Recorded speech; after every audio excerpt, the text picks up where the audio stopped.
have pressed the council and its speaker for reforms to bring about the changes that have resulted in today's announcement. We are very pleased with many of these changes, and like the speaker has said, this is yet one more step in a continuing path to bring reform to the way in which the City Council functions and does its job. Out of the public disclosure of this year's old inappropriate practice has come a good thing. The opportunity to yet again advance reform of the way in which the City Council functions and operates, and bring an even greater level of transparency and disclosure to their review, discussion, and enactment of the city budget, particularly as it relates to the often unknown process by which member items have been awarded through the years. Last year, we were very pleased to see some reforms enacted in the way in which City Council members participated individually and collectively in making known very publicly the requests from non-profit groups throughout the city for member items. We believe that these steps today are yet again another step forward in bringing transparency and disclosure, and we congratulate the speaker for these wonderful reforms. We hope to see some additional reforms and we look forward to working with her on that, and we are pleased to see the City Council and the many members represented here standing in support of these needed reforms. Thank you. Thank you. Thank you very much. I want to also thank and recognize Councilmember Melinda Katz for joining us. And next, let me call on Councilmember David Yaski, one of the co-chairs of our Bills Reform Group. And let me just say, a number of the ideas that I mentioned, in particular the searchable database, in particular the release of Schedule C in advance of the adoption, both of those were ideas that were suggested to me by Councilmember David Yaski and Councilmember Dan Garodnick in a memo I received earlier this week. And I want to thank both of them for those suggestions. I want to thank them for also, as Citizens Union did, taking time to meet with me this week, because the conversations and the suggestions from Dan and David and others are part of what led to all of the ideas that we're announcing today. But I want to be very clear, those two ideas were ones that we have taken from Councilmembers Yaski and Garodnick.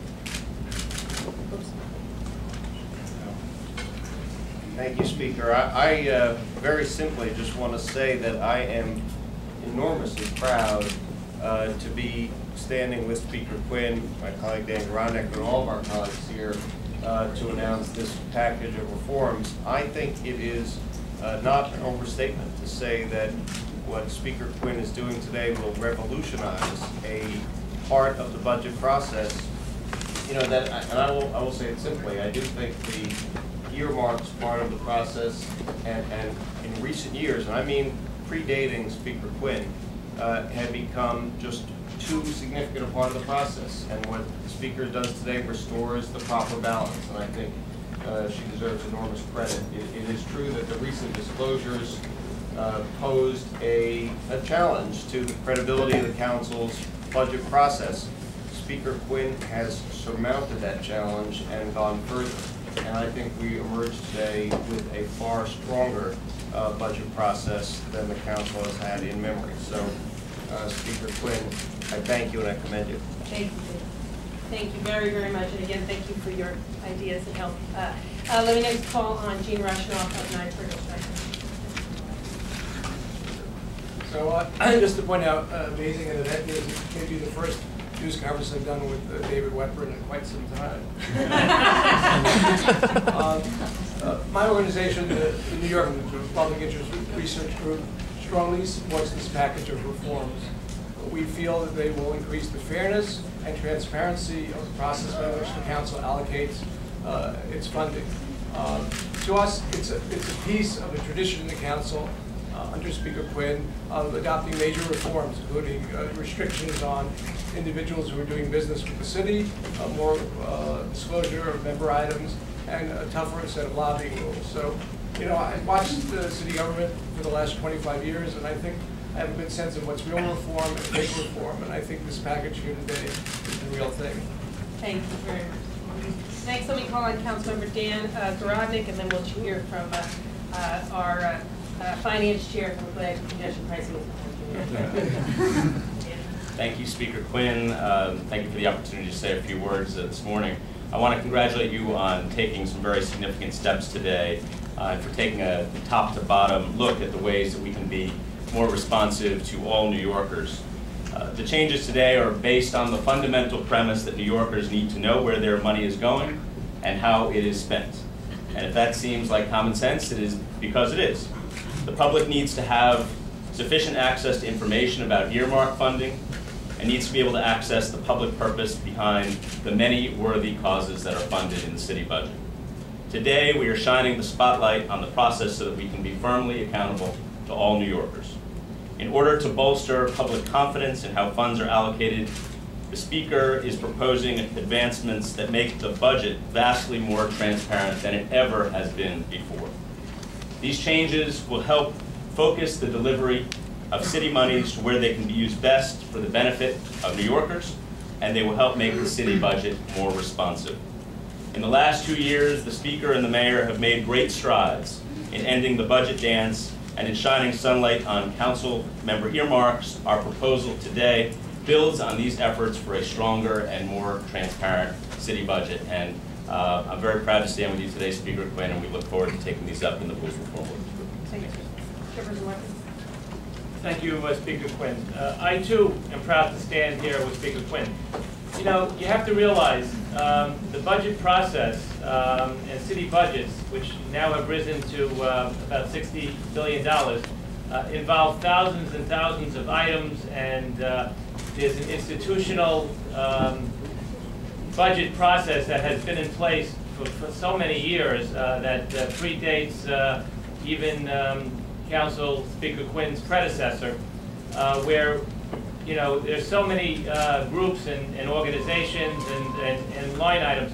But under Speaker Quinn, we've come a long way prior to this announcement today to making the New York City budget so much more transparent than so many other municipalities as well as the state of New York by advocating to end the budget dance, by advocating for units of appropriation, for transparency, by advocating for individual membership identification with not only expense items but capital items. Speaker Quinn, prior to today, in years past, has opened up the process. This too goes a long way to opening up the process. I support these changes. As I said, when you're dealing with thousands and thousands of items and groups, it's a very complicated process, but I think this will go a long way towards transparency and to pick up any forms of glitches or any items that should not be funded in the budget. Thank you. Thank you. Again, I want to thank all of my colleagues for joining me here today, and I'm happy to take any questions on the reforms that were announced. Yes. On the independent compliance office, how would that work in conjunction with what Controller Thompson called for earlier in this week's letter? And also, when we had asked you about the letter, I think you haven't read it yet. Could you just respond? Sure. On Monday of this week, my office reached out to Controller Thompson's office because we wanted to engage outside professional assistance to help us come up with short and long-term reforms in the budget. That's why my office began talking to his office on Monday to figure out how we could engage in a contract as quickly as possible to retain that outside assistance. So obviously when we heard on Wednesday that he was going to have the city auditors work with the council, we believe that would be helpful. We're still going to explore the idea of whether even beyond the chief compliance officer we could use other outside assistance. The Comptroller has indicated that his audits will not begin until the outside investigations by the U.S. Attorney's Office end. We are going to bring in a Chief Compliance Officer as soon as we can hire and find an appropriate person.